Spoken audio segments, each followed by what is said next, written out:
Okay, hi. My name is Lisa Heidel, and this is Christine Seidel, Yep. and we are the Ego Project. Yay. All things ego. We are exploring the ego together and with our listeners to kind of get a better understanding of what the ego is and how we can make the ego work for us instead of the ego running us. So I am an author and a workshop leader and an entrepreneur and a lifetime seeker of information, knowledge, self improvement, growth, self development, and all that good stuff. So, and Christine? Absolutely. And I'm a licensed professional counselor in the state of Georgia. I too am an entrepreneur and just like Lisa, a lifetime learner. So, even though this is in the wheelhouse of therapy, something that I am super excited about is partnering with Lisa, who is so eloquent and so articulate in so many different capacities, but this is something that we've really connected on. And as we've started talking, realized, hey, this is a message that I think a lot of people out there are interested in and that are looking to learn and develop and grow from in and of themselves. So the Ego Project is from the perspective of a trained psychotherapist, but also that of a layperson. What are the experiences we have within our own world, regardless if we're professionally trained or we're just navigating, relationships, friendships, and partnerships with people in our workplace and our world. So welcome. We are super excited to have you watching and listening to what we are looking to explore. Really, it's an exploration of something that we all are experiencing every single day without even being fully conscious of it. So with that, Lisa, can we start with you? Great. Well, actually, we're going to start with you. I'm going to throw Okay. you some questions. Okay. And we're going to start with the one that's on everyone's mind, obviously, is what is the ego? The word has been thrown around so much. It's definitely part of our cultural vernacular. People know it through different thought leaders and spiritual leaders, and of course, CEOs, in the corporate world, it's used everywhere. But I think there's a real misunderstanding of what it is. So I'm going to let you talk about what it is through the therapeutic model. And then I'll share after that how I perceive it as a layperson, Sure. and how it shows itself in myself as well as in how you identify it in others. So I'll let Yeah. you go ahead and take that. So what is the ego, Christine? Well, and I love that you just brought that up. Like so many things within mental health have been, used and its terminology has been so misinterpreted. And, honestly, in so many negative capacities, right? So, even things like, you're so bipolar or, you're crazy or you're so histrionic.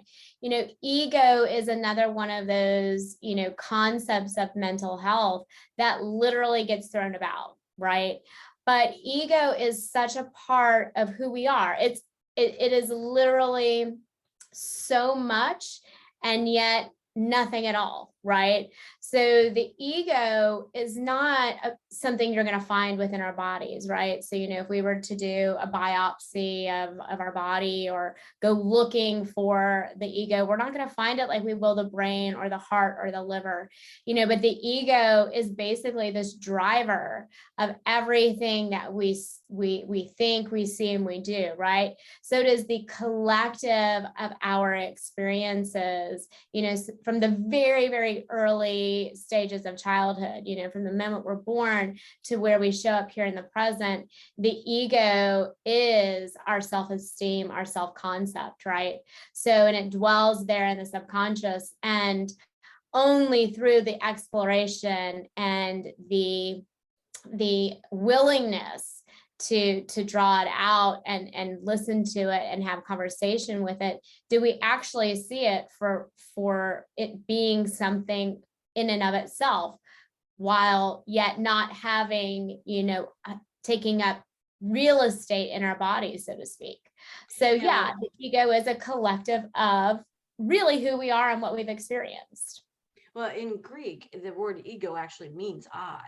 Mm-hmm. Like Mm-hmm. self, right? Your Mm-hmm. self-concept, your understanding of who you are. And so that makes perfect sense. It is I, the Correct. ego. Yes. And Yeah. yes, so, so often when we hear ego, it's like you've got to, get rid of your ego, or he has such a big ego, or an inflated ego, or she is so egoic. And can we talk a little bit about, well, the wounded ego as opposed to the healed ego, or Mhm. the developed ego, or the underdeveloped ego? Can you talk a little bit about what that means? Because the ego is on a spectrum, right? It's a Right. continuum. Yes. And so we're never going to get rid of it, correct? It's No. And so always when going to people, be a part of us. yes. And so people are like, you have such an ego. It's like, well, yeah, I actually do, as do you, and you, and you, and you, right? Like having an ego is organic to being a human, right? Mhm.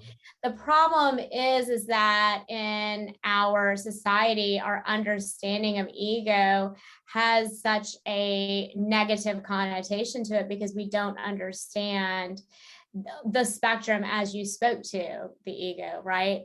And so, just as the ego is I and who we are, the ego is really how we are perceiving ourselves.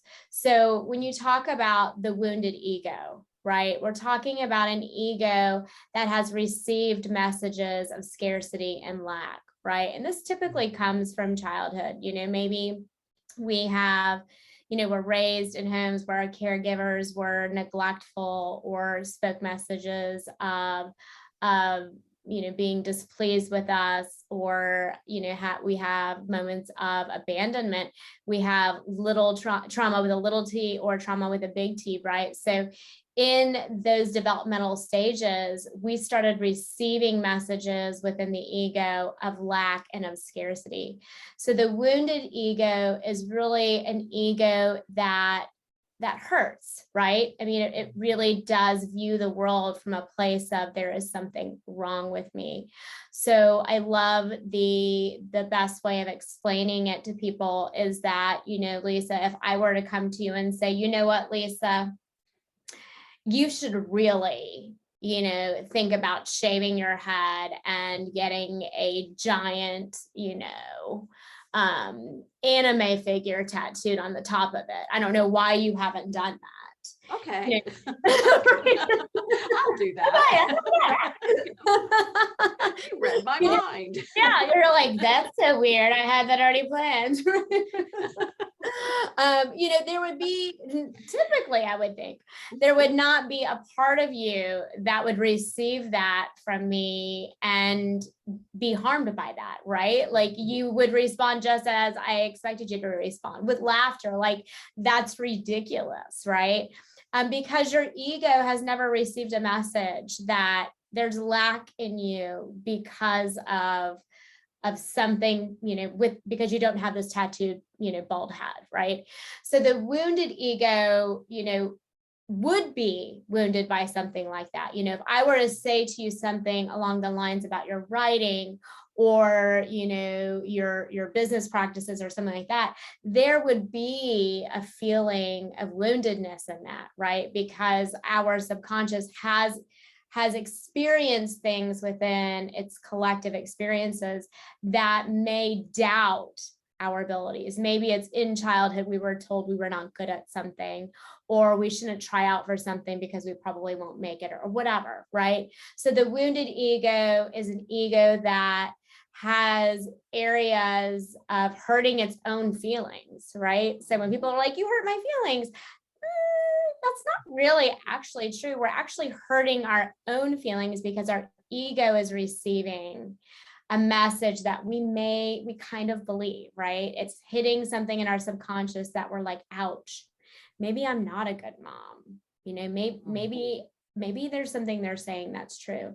So the wounded ego is one that has subconscious I would say kind of like, Swiss cheese, holes in it, right? Where, the more holes there are, the more wounded the ego is, right? So is it things that are close that we value?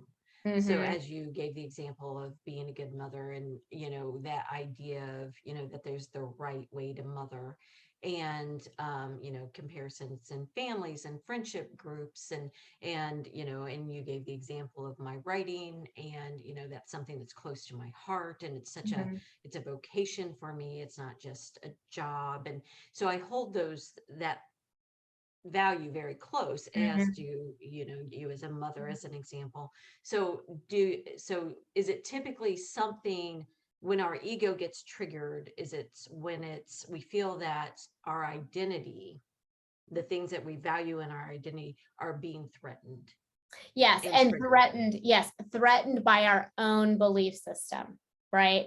So Mhm. it's actually not threatened by the other people, right? It's threatened by our own subconscious belief system that what if they are true, right? So as So an yeah. example, like Mhm. if someone says, you I don't know, as an example for me, like you're not a good cook. I'm like, well, I enjoy my food and it's keeping me alive. And, so Right. obviously it's doing the job I needed to do. I'm sure there's worse cooks than I am. So it's not really going to trigger me. Correct. But if Correct. someone, as an example, if I go to someone and I say, here's my perception of what you did, a wounded ego would respond with anger. Mhm. How Mhm. dare you accuse me of that? How can you think that about me? And we'll see very often an adult temper tantrum, Yes. typically. And whereas a healthy ego, a healed ego, a developed Mhm. ego would say, oh, I'm really sorry that was your perception. Let's talk about it. Let's find a solution to this, because I never want you to feel like I would ever treat you in that manner. Yeah. And I either need to do something different, or maybe your perception, we can discuss it and help us both see it from a different viewpoint. And that would be the response from a healthy ego. Is that accurate? Yeah, so exactly. A wounded ego is one where you're going to see those Freudian defense mechanisms, whether it's denial, projection, regression, right? So anything that comes in hurts, right? And it could be something that's a little hurt, like your cooking isn't very good. Well, how dare somebody not like my cooking? Like to big hurts, things that like we really value. So a wounded ego really values everything. Like they need to feel that they are good and they are worthy and that they are perfect at everything, right? Because if they're not, then it hurts, Mm. right? Whereas a healthy ego understands that it has its insecurities, but it can speak truth to it, right? So if somebody were to say to me, you know what, that's not something a good mom would do. A healed or a healthy ego would say, I can agree to disagree with you because my parenting may look different than your parenting, and this is my space and this is my pace that I've chosen to raise my children in a safe and in a healthy way. Yours may look very different than mine, but for me and my children, this is what works for us, right? And we don't have to go into those defense mechanisms in order to protect. Really, that's what defense mechanisms do, is to protect ourselves, right? So wounded ego can look either way. It can look like extremely insecure and kind of be like, oh, you hurt my feelings, and we get kind of like this, like withering away, and everybody hates me, let me eat worms. Or we can get this overly defensive, how dare you think there's anything wrong with me because everything I do turns to gold, right? And so when you talk about that spectrum, the wounded ego can sometimes start very insecure, and through very dysfunctional relationships and dysfunctional thinking turn into kind of like this overly inflated ego where nothing can penetrate it, right? Nothing can speak the truth to it, because that in and of itself is fragile as well. So it's interesting because it sounds like from your description that the wounded ego, the underdeveloped, is actually very small, and it keeps its life very small because it has to protect it. And it probably, and correct me if I'm wrong, people with an underdeveloped ego would probably not be willing to take a lot of risks in their life. They'd Right. be very rigid. They would keep a very small life, if you will. Yes. But their ego looks really big, even though it's a very small life, their ego, because of the reasons that you said, they have to protect it. So how do we, I think to me, obviously, it's easier to see an ego in someone else, an unhealthy ego, right? And I know for myself, there you go. And I know there's different aspects of my life where I feel very confident. My ego, I feel, is very healthy.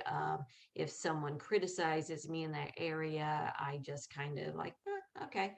I'm a strong believer in no one can accuse me of being very many things in an attack, because I'll own it. I'm like, sure. Yeah, I can be petulant. I can be, my ego can get triggered, but I'm always trying to learn and to grow and to improve. And I always try to lead with my heart. So I know for me, when my wounded ego is showing, I'm leading not with my heart. Correct. Yeah. Trying to get something, trying to impress, trying to control. That's typically is my ego showing. Yeah. It's like, oh, I'm taking the reins here. Yeah, that type Yeah. of thing. So can you speak to how we recognize ego in ourselves, and then also what we do when we recognize a wounded ego in other people?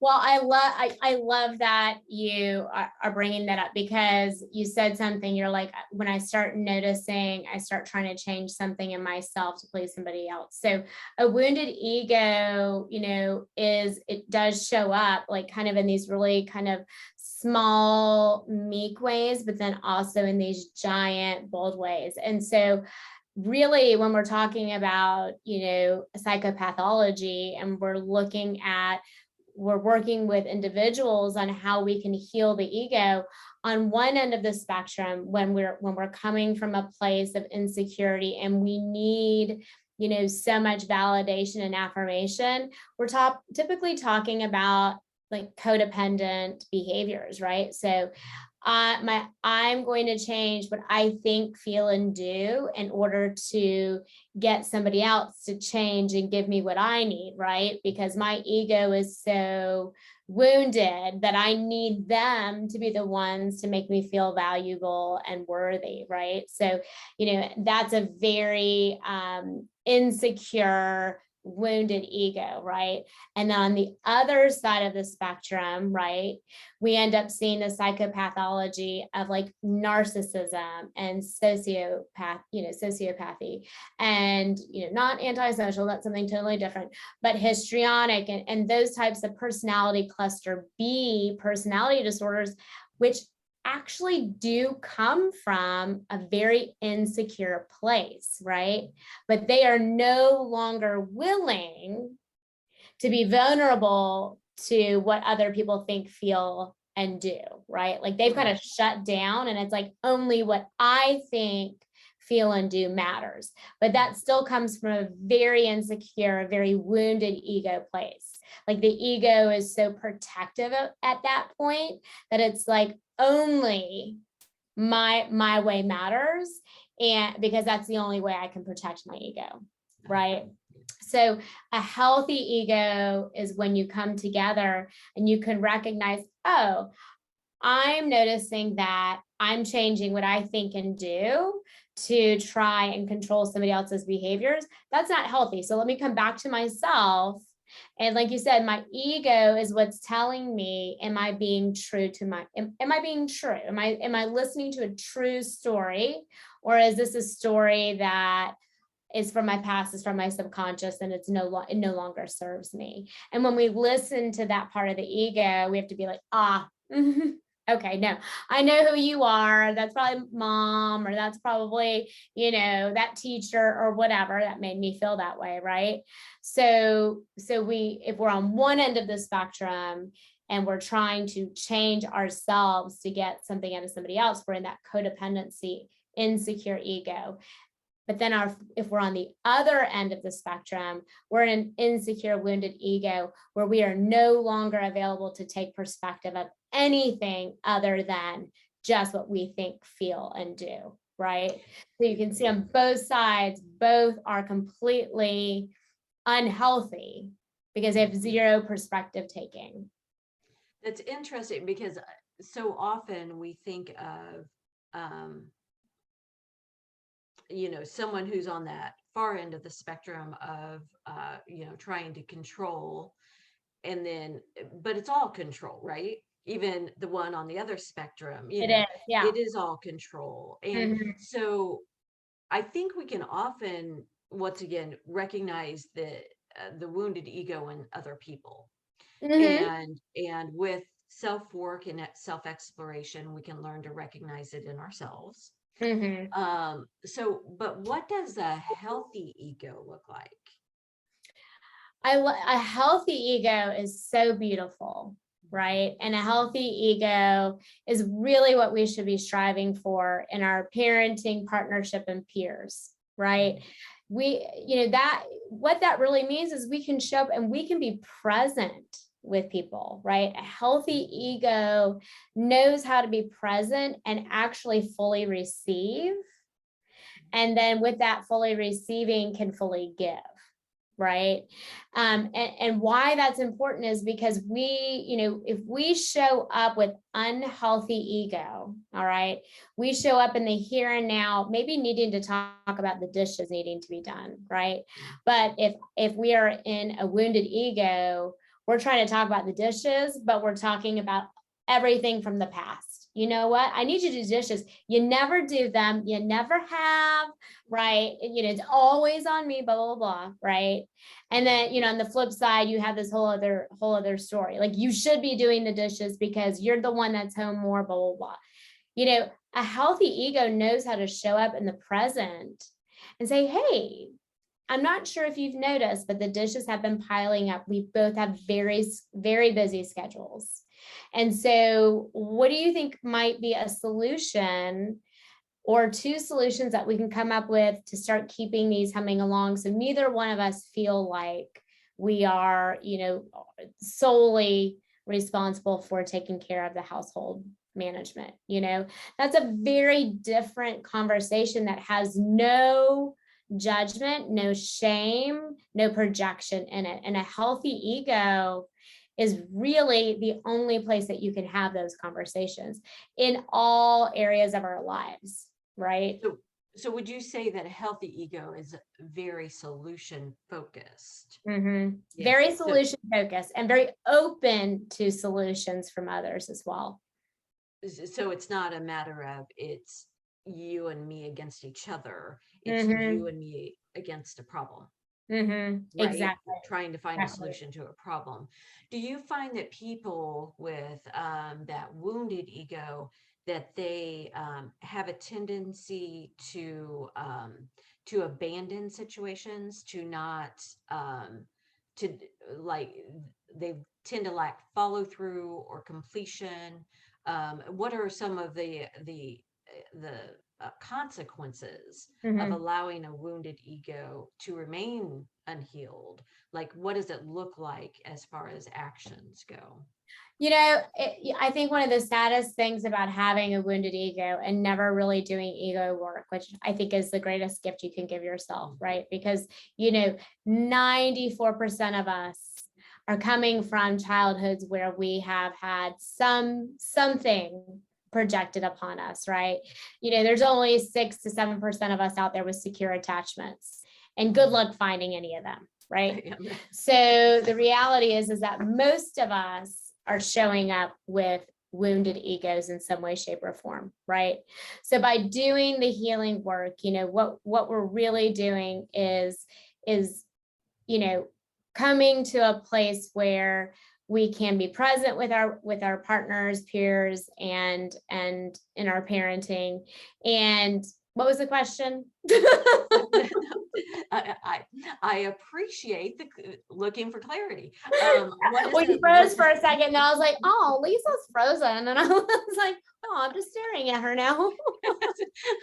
That's all right, because this is every conversation, right? Yes, These are the exciting conversations.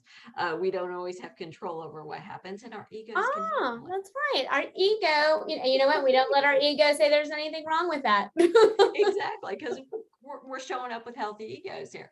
Right. So I was curious what it looks like when it goes unhealed, and because I think very often, and correct me if I'm wrong about this, but I think very often that we think it looks like well, out of control dictators and that type of thing. We think that is what an unhealed ego looks like, right, on these large scale media fueled stories. But in reality, it's a day-to-day, every person experience. It is. So yeah, and so how would it look?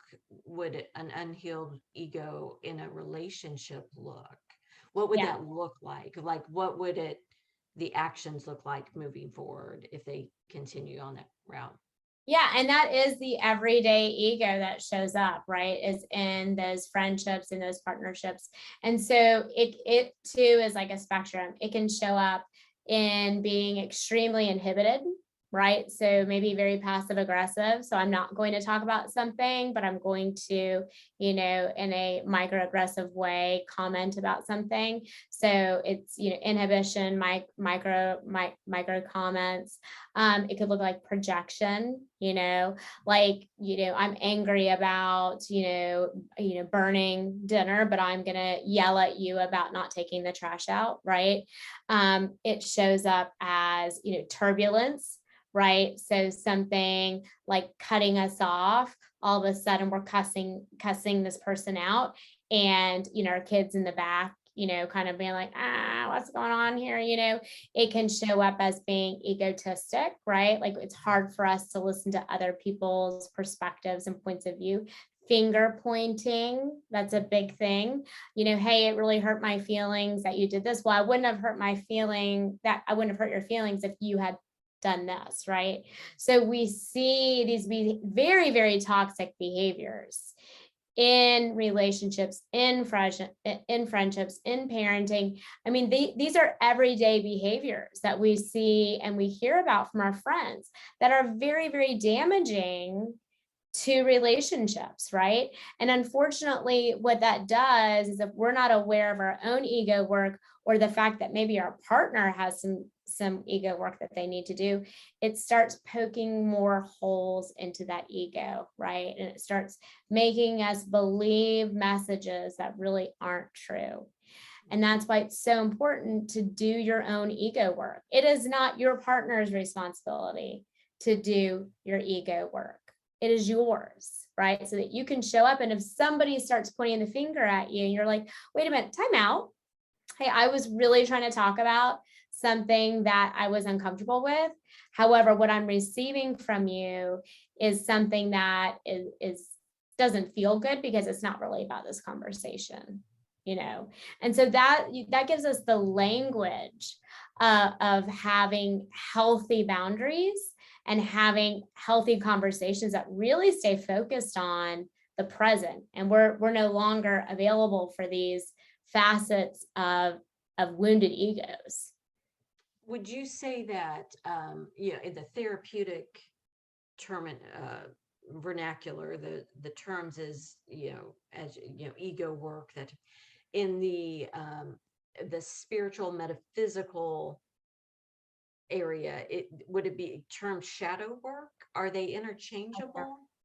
Mm. So it's all the Yeah. same thing. Yeah. Yeah, and I love that. And I want you to speak to this too, because I think in our culture, and it's not the same with all cultures, but I do think a lot of cultures do see the shadow and the light. But all of these pieces that come out of us when we feel wounded, so even say something like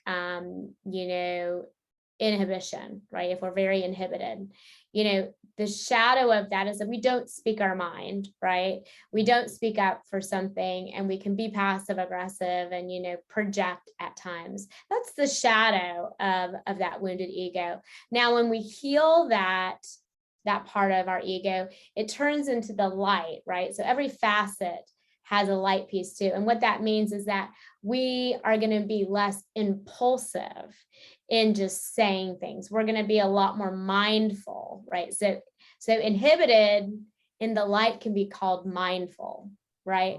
So all of these facets, really have a spiritual like giftedness to them. I mean, they were really given to us from the divine, right?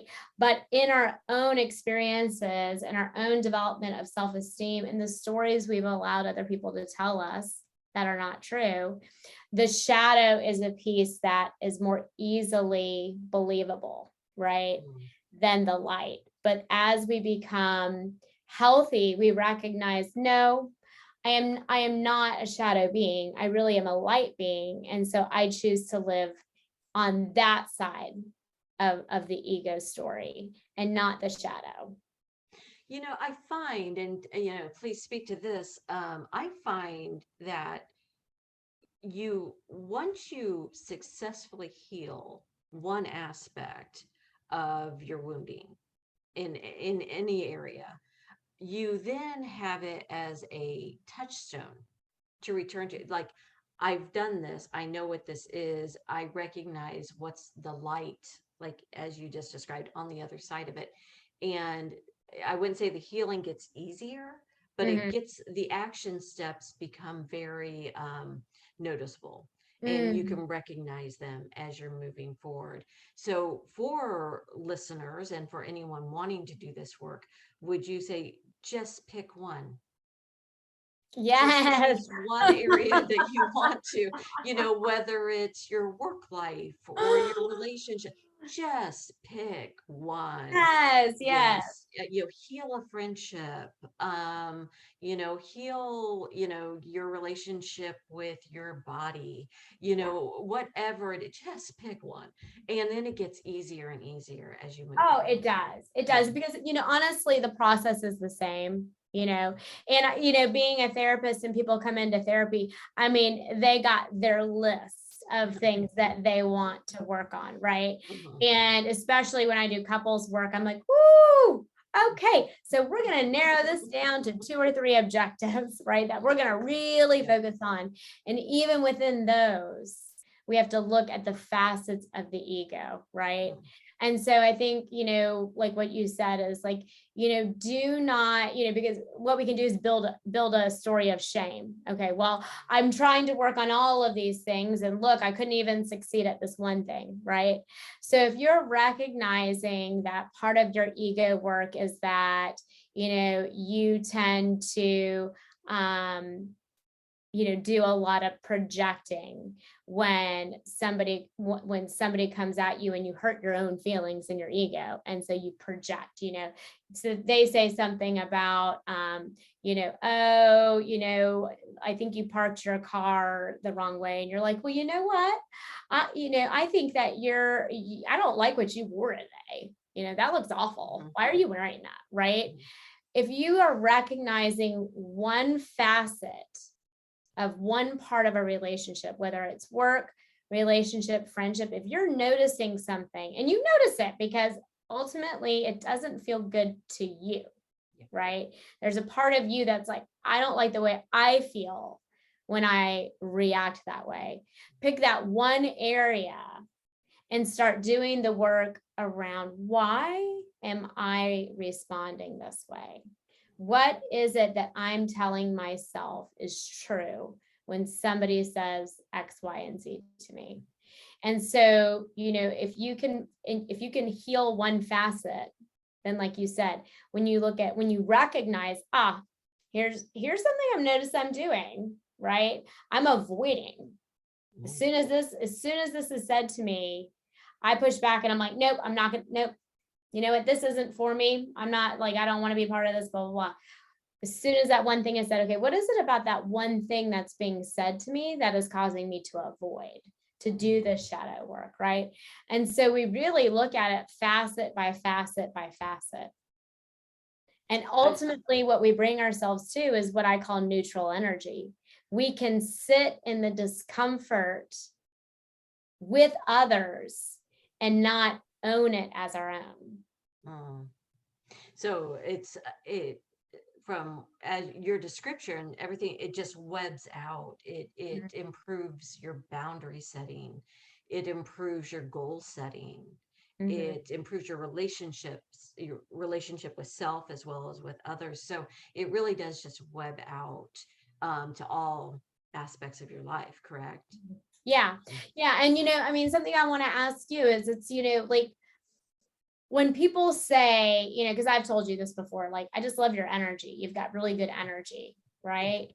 What do you think it is people are kind of picking up on with that?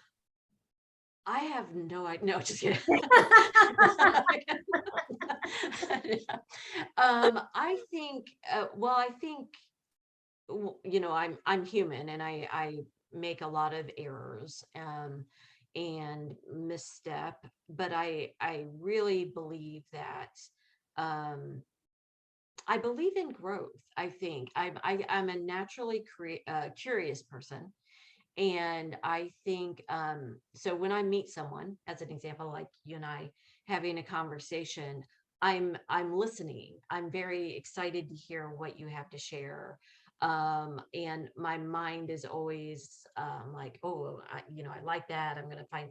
So I think I lead with that. But I think, and I do truly believe that people know when you have an agenda. They feel it. People I know, for me, if I have an agenda with someone, they feel it from me. I am an empath. I've always been an empath. I now admit I'm an empath. Do you have I your say the card words now out that loud. you keep in your wallet? You're like, and here you go. Here's my card. And being an empath, I feel energy. And so I can respond to people's energy. Yeah.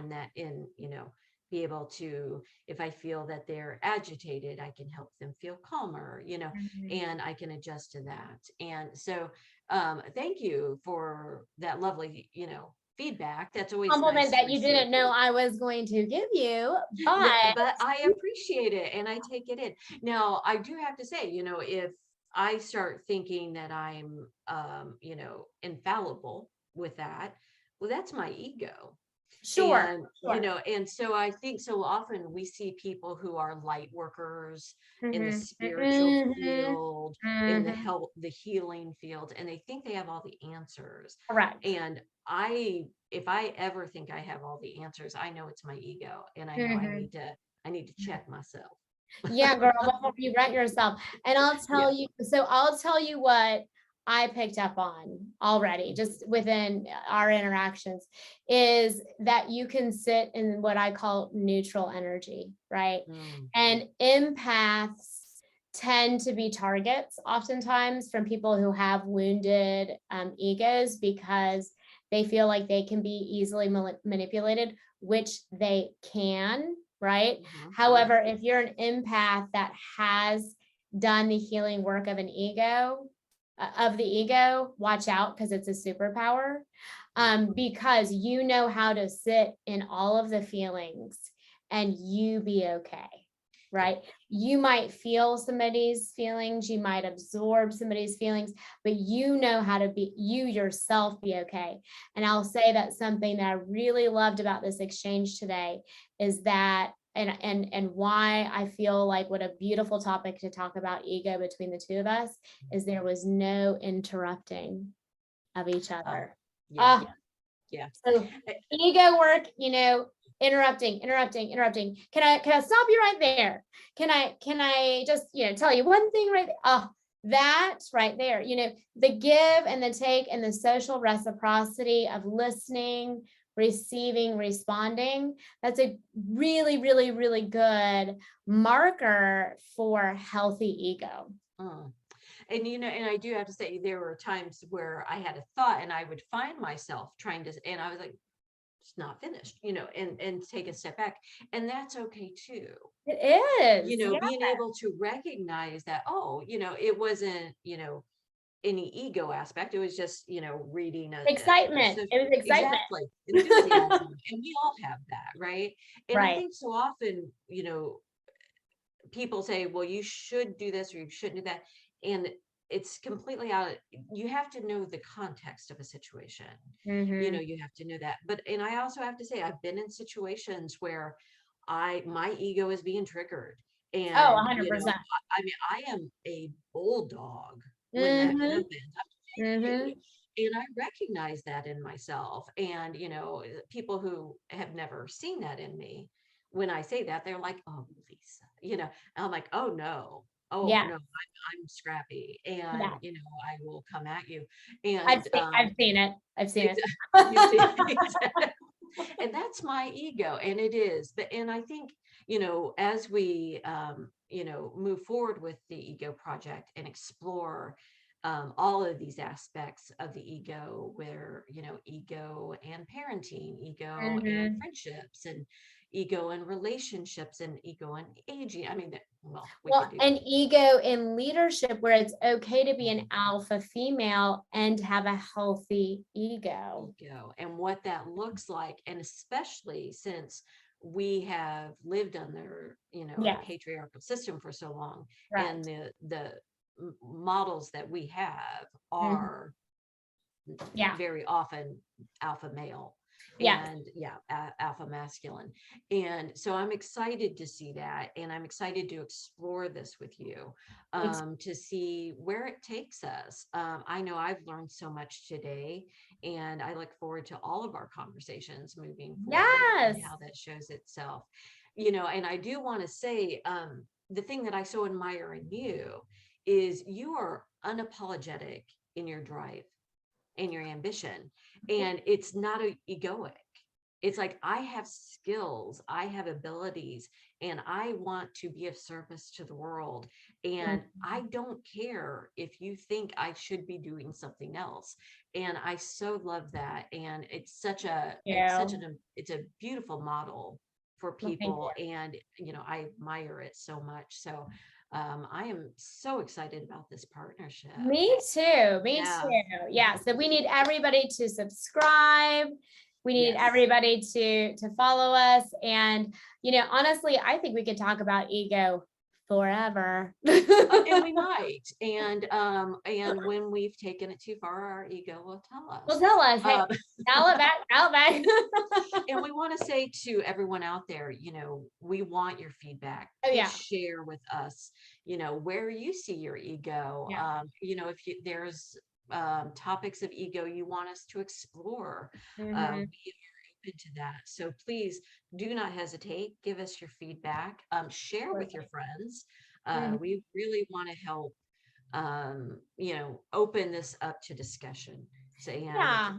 we're Yeah. here. And let people know that, again, like ego and personality and all those things are within a spectrum, right? And that just kind of like circles all the way back around from the beginning of the conversation. It's important to know and to understand ego so that we are not mislabeling, that we are not misspeaking about people by calling them things like a narcissist or a sociopath and all of those things, if they just because they have some patterns or behaviors that have not been healed. Let's give them the opportunity to learn that they don't have to navigate from the shadow, right? That they can work through in the light. But the more we call people these names and the more we use the vernacular of shame and judgment for something that they probably are so unaware of because it's from the subconscious, the more we're like kind of cheating them out of being able to live like really happy, healthy lives with peers, partners, and in their parenting. So Well, and I also believe that hearing other people claim their ego Mhm. gives people permission to claim their own, Yeah. and you and I, we claim our ego, we Mhm. recognize it, and we recognize areas that are wounded and areas that we want to heal Yes. and that we're working on, and it gives people permission to do that. So please, out there, everyone out there, show us your ego. We want Yes, to see please. it. This is the ego project. So You'll we see want ours 100%. It'll come out. Oh, you're going to see it. Trust me, you're going to see it. And, and you're also going to see and hear ways that we navigate it, we Yeah. heal it, we recognize it, we learn how to give space to it, Mhm. and we make friends with it. Yeah. Yeah. It's We, only there. Yep. Our ego is there to protect us. Right. And so sometimes it tells us a story that we're not safe when we really are. So we just have to listen to it and ask it what it's trying to tell us and then say thank you and release it. Great. And can you offer any action steps as we finish up, for the listeners out there and for everyone of how, one action step that they Yeah. can take this week to work on their ego? Yeah, so 100%. So I would say, my one thing would pick one area of your life, whether it's a relationship, a friendship, a colleague at work, whatever. Look at that exchange and identify one area that you feel really triggered, because that when we say triggered, teens love that word for a while. It was like their favorite word. When you feel triggered, that is your ego communicating something to you. So take note of it. Write down, what is this trigger? What is it saying? What is it feeling like? Because that's where we can go to your ego and figure out what that little Swiss cheese hole is, right? So one relationship, one statement, one triggering moment, write it down, send it to us, and maybe we'll have some time to process through it. Oh, that'd be great. And, as we progress forward, with the Ego Project, we'll be taking your questions. And so, if you want to get a jump on that, feel free to add those in the comments as well. Yeah, absolutely. And what's our email address, Lisa? It is egoprojectconnect@gmail.com. Yes, And email it's on, us. yes, and it is on our YouTube page as well. You can find that. Awesome. Okay. Well, thank you, Lisa. You're always such a, I would just talk to you all day long, but I can't. Oh, I'm sure we could. I got this whole JOB thing I got to do. We actually have to get out there in the world and I know. All right. Well, I will. Yeah, I know. Girl gotta eat. I will see you next time. Okay. All right. Thanks, Christine. All right. See you next Soon. time. Bye-bye. Bye.